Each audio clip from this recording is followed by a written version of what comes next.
প্রিয় ভিউয়ার্স, চলুন দেখে আসি আম্মু আজকে সকালের জন্য কি কি রান্না করছে। এই যে দেখতে পাচ্ছেন, এখানে হচ্ছে আম্মু ডালপুরি। আম্মু এই যে এখানে বেশ কয়েকটা ডালপুরি বানিয়েছে। এগুলো আমার ছোট ভাই খুবই পছন্দ করে। দেখতে দেখতে পাচ্ছেন কেমন ভালো করে ফুলেছে সেগুলো। আর এই যে দেখতে পাচ্ছেন, এইখানে কিন্তু আম্মু ভুনা খিচুড়ি রান্না করেছে। এটা হচ্ছে আমাদের দুপুরের জন্য, এবং এটা রান্না করলে কিন্তু আম্মুর পরিশ্রমটা অনেকটাই কম হয়। আর এই যে দেখতে পাচ্ছেন, এখানে কিন্তু অত্যন্ত সুস্বাদু হাঁসের মাংস রয়েছে।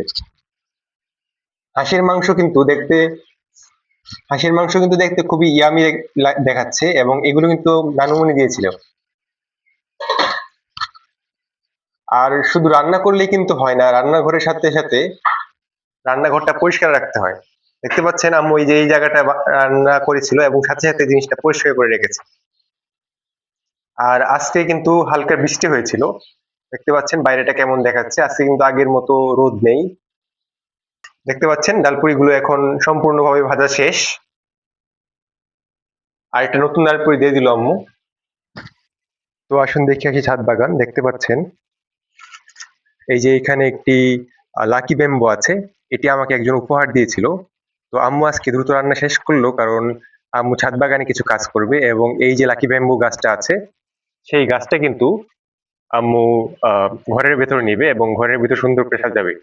এই জন্য আম্মু আজকে দ্রুত রান্নাগুলো শেষ করে ফেললো। এবং দেখতে পাচ্ছেন এখানে কিন্তু আমার যে পর্তুলিকা গাছ ছিল বা টাইম ফুল, সেগুলো অনেকগুলো হয়েছে আল্লাহর রহমতে। আর এটা কিন্তু টাইম ফুলের অন্য এক ধরনের জাত। আজকে যদিও রোদ নেই, কিন্তু আম্মুর কিন্তু এক কাজ একদমই থামায় না। দেখতে পাচ্ছেন আজকে রোদ নেই, এরপর আম্মু এগুলোকে রোদে শুকানোর জন্য দিয়েছে। এবং এইখানে দেখতে পাচ্ছেন আব্বু একটি কাঁঠাল গাছ, কাঁঠাল না, এটাকে বলা হয় আনারস। আনারস খাওয়ার পর সেটার যে মাথাটা ছিল সেখানে লাগিয়ে দিয়েছে। আশা করা যায় যে এখানে একটি আনারস গাছ হতে পারে। আর দেখতে পাচ্ছেন আমাদের বিড়ালটা এখানে বারান্দার মধ্যে বসে আছে, বসে ওয়েট করছে যে কখন তাকে খাবার দেওয়া হবে। সে কিন্তু প্রতিদিনই খাবারের সময় বারান্দায় বসে থাকে। তো ভিউয়ার্স, আজকে কিন্তু এই পর্যন্তই থাকছে আমাদের খাবারের বিষয়। এবং দেখতে পাচ্ছেন আম্মু কিন্তু তার রান্না এখনো কন্টিনিউ করে যাচ্ছে। আম্মু ডালপুরি চিন্তা করছে অনেকগুলো বানাবে, কেননা আমরা সকালবেলাও খাবো ইনশাল্লাহ, বিকাল বেলাও আমরা এর দিন নাস্তা করব। তো আজকের মতো ব্লগটি এই পর্যন্তই। যদি ভালো লাগে অবশ্যই কমেন্ট করে জানাবেন। আর দেখতে পাচ্ছেন এগুলো হচ্ছে আম্মুর শখের সুন্দর বয়মগুলো।